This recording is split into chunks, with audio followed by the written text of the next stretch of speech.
You know, I had the privilege of interviewing Kevin Nolan, who is president and CEO of GE Appliances, some years ago, and I think we were in Georgia near Georgia Tech, and we were talking about the skills gap in the country.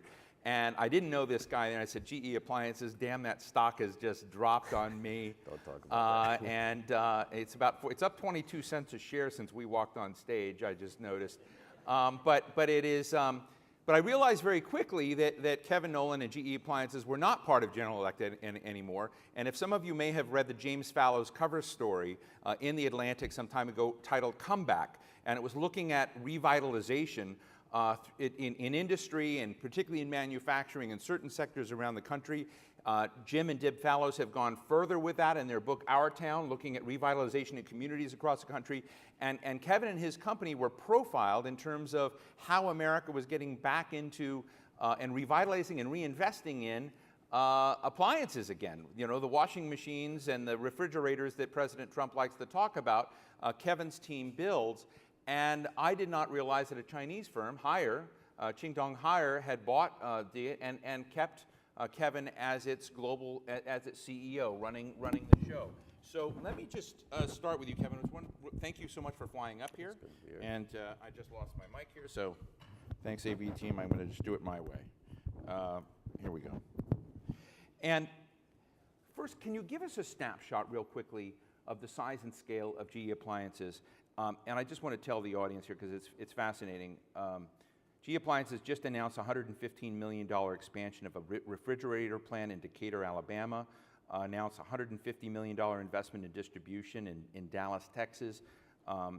Also in Jackson County, Georgia, another $55 million investment. So you're investing huge at this moment. And so give us a quick snapshot of your world, your dashboard, as a CEO operating and building things in the United States with someone who speaks a very different language that you have to report to every night. Yeah, so it's an interesting situation, of course. We're a $7 billion business, kind of an iconic business. It's been part of America for a long time.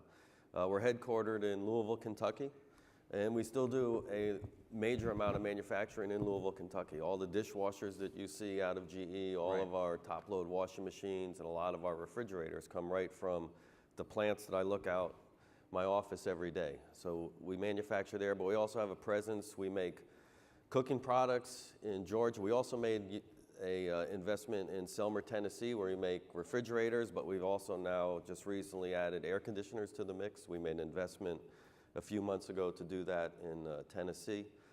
So we're very predominant in U.S. manufacturing, about 12,000 associates. You know, we come to work every day to build stuff, to make stuff. And hopefully you come out every weekend and buy stuff. We really like that.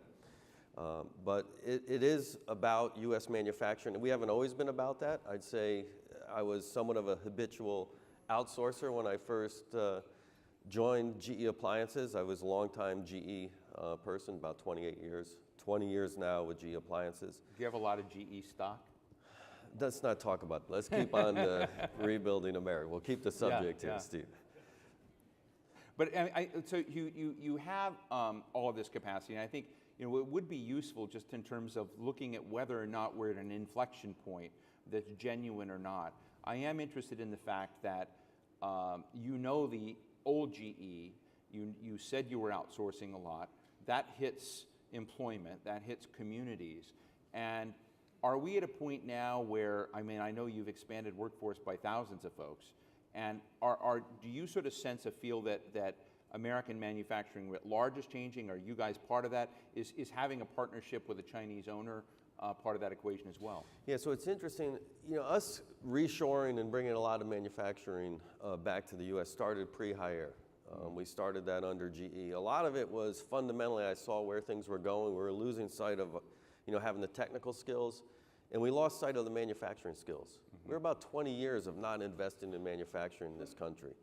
So about 2008, we made some major investments to reshore manufacturing, and it was done for a lot of reasons. It, to me, always makes sense. You want to make your products close to your customer, where you can, right? And you look at a refrigerator, you look at a washing machine, they're big products, much like automobiles. There's a lot of reasons why the U.S. is the right place to manufacture those, but it's not easy. I mean, we've gone through a lot of hard work to kind of bring capabilities back, to still grow capabilities. So I'd say what we're doing makes sense. I think a lot of people are looking at it, and I've always looked at its transportation too, the size of the goods. You know, why ship a refrigerator halfway around the world, or, you know, put it on rails for days on end, when we could make it closer to the customer and distribute it close. The reason we're in Louisville, Kentucky is very central. We serve 80% of the population within 12 hours. So you look at a lot of where our manufacturing sites are, distribution sites, it's logistics is strategic to be in those areas. You know, we hear a lot about industry talking about workers, the skills gap, the need for digital literacy, new software literacy. Is that true to your industry, and what specifically are you doing to pump up your talent pipeline? Yeah, so that's definitely a problem. I mean, you look at the manufacturing world today, I think people have lost sight. When I grew up, we had things like PLCs and ladder logic. We don't use that anymore. Everything's gotten very advanced from the equipment in our buildings. One of the main issues we had is downtime on equipment and not having the people to make sure we can get this equipment up and running. You know, we use things like laser welding, used to be spot welding. Like maintaining a laser weld's a whole different, you know, animal than maintaining a spot welder, and we didn't have those skills. So we've worked a lot with our local schools, local government, to put in what we call Kentucky Fame training programs. And really, how do we develop people that understand manufacturing, that see manufacturing, again, as a good career? I think too many kids think that that's not a career I want to get into, it's all going away. It's just the opposite. There's a huge demand for the kind of technical people and folks we need to help grow manufacturing back where we're based. You know, when I first met you, I thought you were the head of a dinosaur company that was dying. And I read up and I got fascinated by how you've invested so much in sort of the makers movement. And, you know, one of the kind of, I mean, I'm just being honest, you know, I hear about big companies and big places, you know, they seem to strangle creativity, strangle innovation, miserable places for people to work unless you're at the top. And I watched a Michael Moore film somewhere along General Motors or something. The top's not all that good yeah, either, but you know, you convinced me that you were doing things inside the company with your workers, and I just want to put one word on it and have you tell the audience about it because it's so intriguing. Opal. Yeah. So what we're alluding, we started about 5 years ago. Was it a dinosaur dying before? Yeah. I would say we had some problems, and I think with the new parent and where we're going, I see the future. I've never felt so good about it. But we saw like innovation. The main thing you need to manufacture, we invested all this money in manufacturing, we were worried about innovation. So we started something called First Build, which is a cooperation universe. First Build. First Build. Yeah. So it's our own company we started. It's really a startup. So we said, how can we be like a startup? How can you take this 100-year-old company and act totally different? You know, corporations, I think, have innovation all wrong right now. We have these moats of IP that go around. We don't want anyone to see what we're working on. And it is stifling creativity. So First Build is about opening up your innovation process to your community, to the world, so everyone can get involved, can see what it is. We look at IP totally different. You know, anybody can log on, firstbuild.com. You can see what we're working on, our product pipeline, everything that's going on in that entity. Opal was a good example. It's an ice maker that we developed out of First Build. They found out that people like chewable ice. You know, people love to have this soft ice. So I'm looking forward to chewable ice with my cocktails tonight. Yeah. And to get it, a lot of people were driving out to different places where you could get it. You couldn't get it at home. You know, Yeah. So First Build came out with Opal. It's done extremely well. What are some of the other examples? You know, we have sous vide. We've worked with different communities. I'm actually, after this, heading up to New York. I'm going to meet with the Jewish community in Brooklyn. We've developed modules that, you know, make things go into Sabbath mode that, you know, really work with community level. So First Build is about how do we work with communities? You know, how does a big company be very nimble and meet the needs? Because I think manufacturing has a big pressure now to be customized. You know, we have mass manufacturing, we're good at it, but people want custom, they want things that are right for them. And that makes it ever more important that you build things where those folks are. And you really work, and we're trying to, how do we not only sell things to different communities, but how do we develop products with different communities? You know, I like, you know, some of the things I was looking at, you have appliances for the blind, so you have appliances that speak. You have appliances that speak in Spanish. or other languages, which are quite fascinating. So GE Appliances, for those of you who don't know, is way cooler than you thought they were going to be, and I say that as a friend and admirer of Kevin. But Kevin, let me talk a little bit about we're in an interesting political and economic environment today, right? So we have the president, I think, unveiling $200 billion of new sanctions against a whole variety of players, but China is part of that.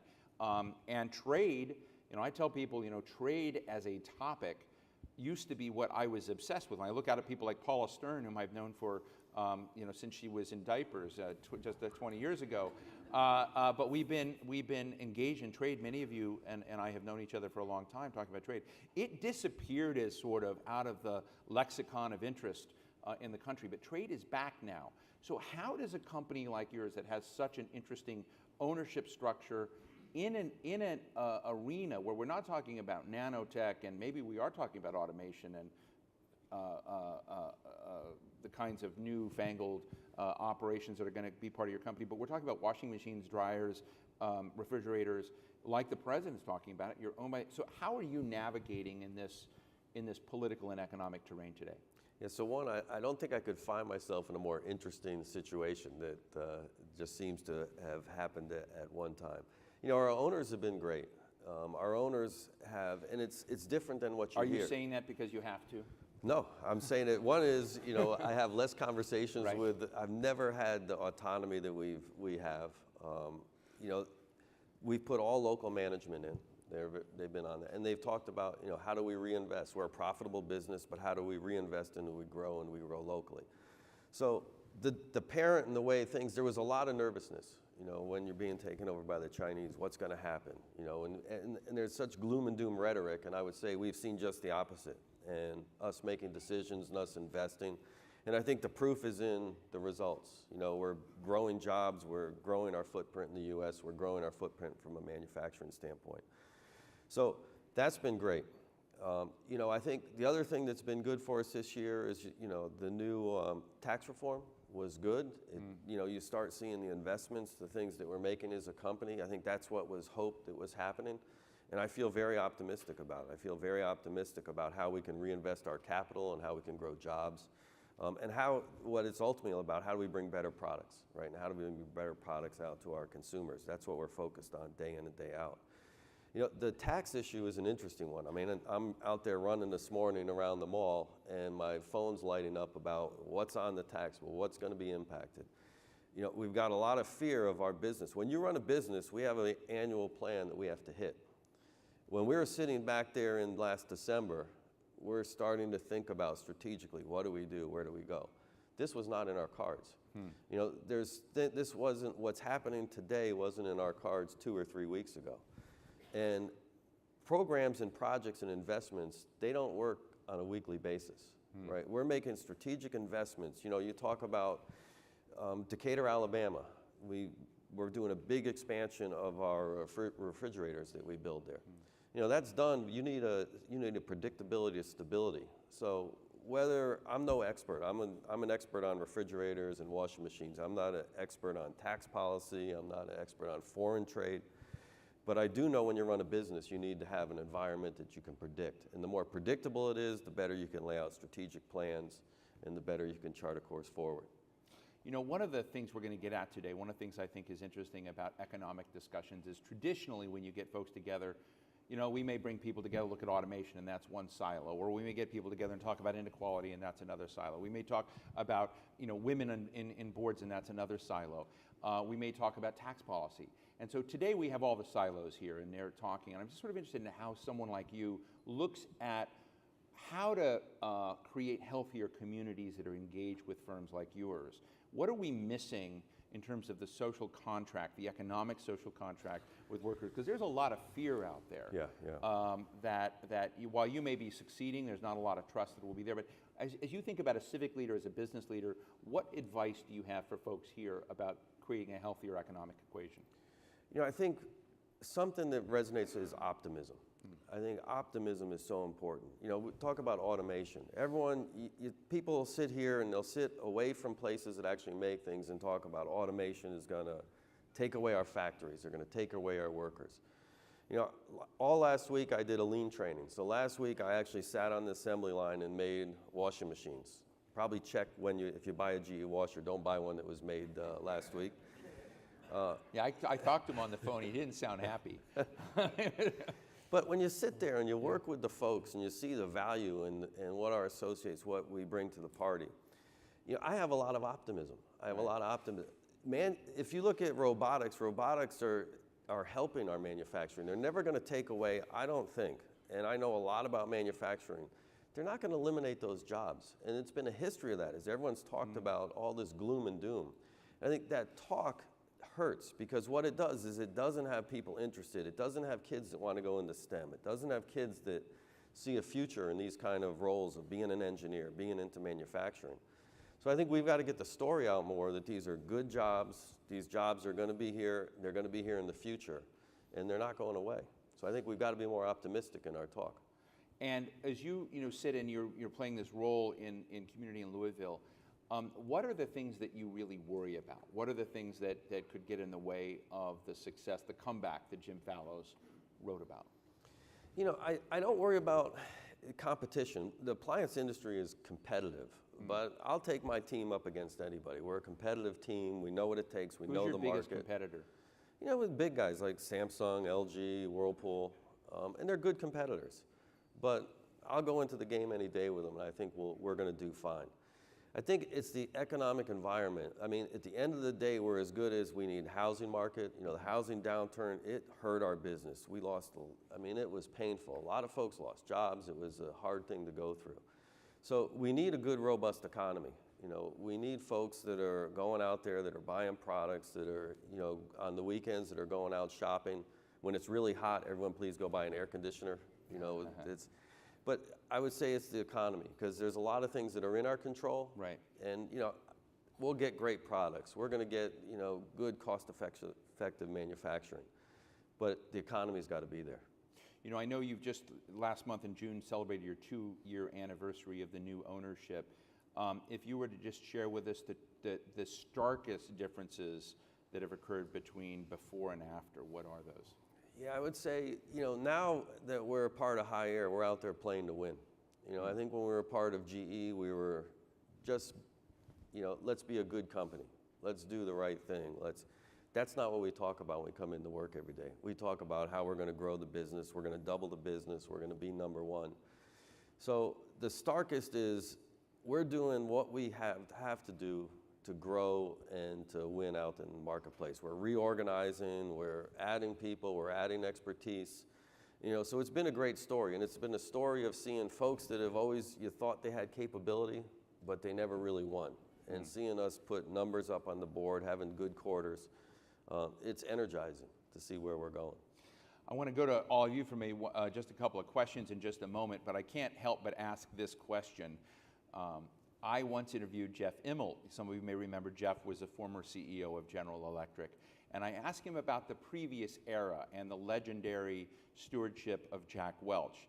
And Jeff said on stage, look, I would have liked to have had that time period, because anybody could have run GE at that time. I have a German Shepherd, and my German Shepherd could have run GE that time. And I'll just let you make, you know, the associations there between Jack Welch and his dog.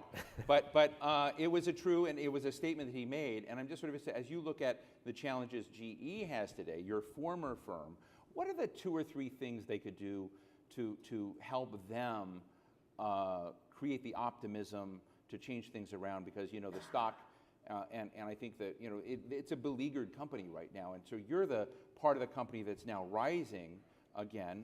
But what do you think they could do based on your experience and what you've seen? I guess I would turn it to what we've done that have dramatically improved our results. Right. And what we're trying to do, and it's this philosophy of how we break the company down into what we're calling micro enterprises.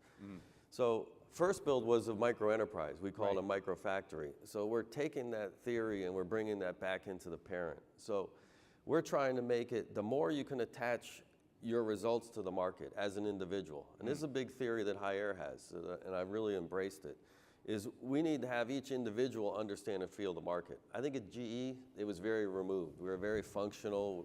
We were a great process-oriented company, But I wouldn't say we were a hungry company that was focused out there on the market and dealing with the day-to-day market changes.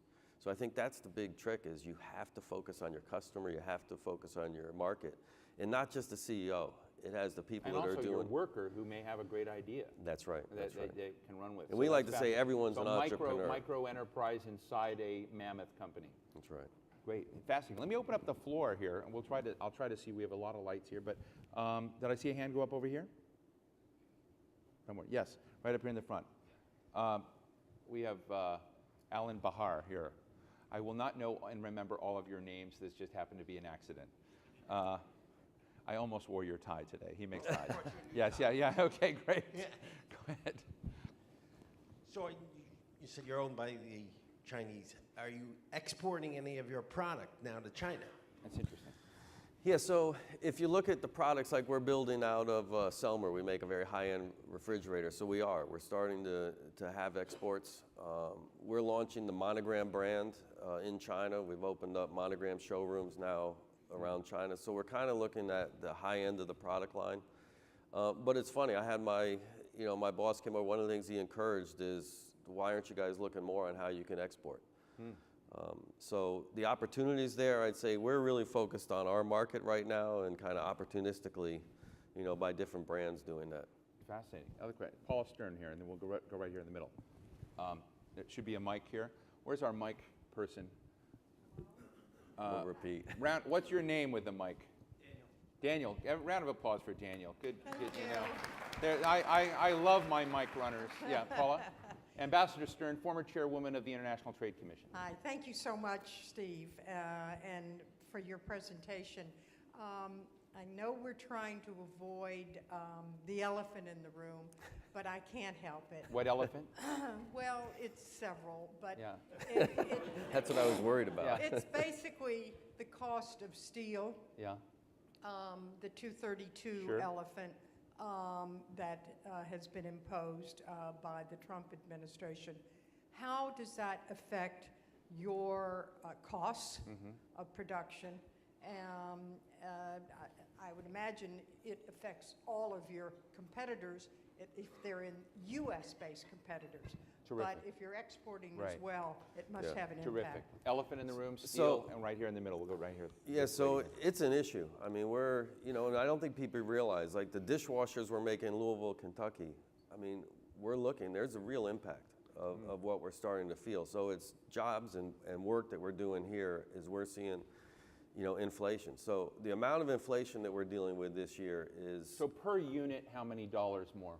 I can't give away that, but it's... Tried, guys. It's a pretty good percentage. Yeah. So I don't think people are realizing, so it's coming. We're all getting hit with that now. The industry is getting hit. But that's the thing that I lose sleep about. We're having a great year, but the inflation numbers are tough. The lady in white. I think it's white. Hi, Arbor Johnson. Oh, great, Arbora. How are you? Good to see you, Steve. Related question, I wanted to ask about your supply chain. It's great, the reshoring, but presumably you have inputs from all over the world. Yeah. Could you talk about how that's changing? Yeah, I mean, it is we have a global supply chain. You have to, especially in the appliance industry. If you look at compressors, are probably the best example. Compressors also are an issue right now from a tariff standpoint. You cannot get those compressors in the U.S. They're either going to come from South America or they're going to come from China. So, if you look at the supply base we have, it is globalized.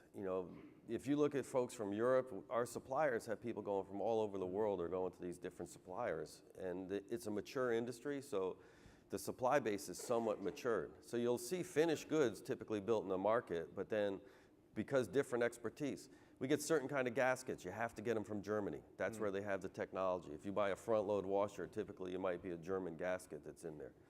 So that's an issue because they're all over the world we deal with. We're going to go right here to this gentleman who's got the mic. That was good pre-positioning. Reb Thomas, as somebody who loves chewable ice, I've been on the fence for an Opal for a while. I think you've already made your sale. I'm going to go back and get Yeah, one. great. Opal sales are surging. First build, I think is just in Louisville. If you talk a little bit more about how it's doing And Yes. whether you see it as maybe growing outside? Great, and we'll wrap Yes. up with this. Yeah, so First Build, started in Louisville. It's actually an innovation center. We're actually making money. They turned in, profits last month that were exceeding budget, so it's doing very well in Louisville. We've opened one up in Shanghai, China, and we're about to open one up in Hyderabad, India. And what's interesting is it's focused on local markets. So in China, they're looking at how do we solve local issues? How do we work with the community? How do we work with the communities in India? So First Build's been successful. I really think it's the future of innovation. It's the future of, I think, how R&D should be done. But we're very pleased with it, and we're looking to partner with other companies. We think every company should have a First Build, so we're inviting companies and introducing them to this kind of platform. But we're also in the effort to globalize it right now. Well, I want to thank Kevin Nolan. When we were putting on the summit and just recently looking at the fact that I very much wanted a private sector voice, but not a predictable one with a predictable situation and doing kind of weird things, I love I don't Kevin know if that's Nolan. good or so bad. I want to thank Kevin Nolan so much for joining us today and flying up to Louisville for this. Thank you very much. Kevin Nolan, GE Appliances.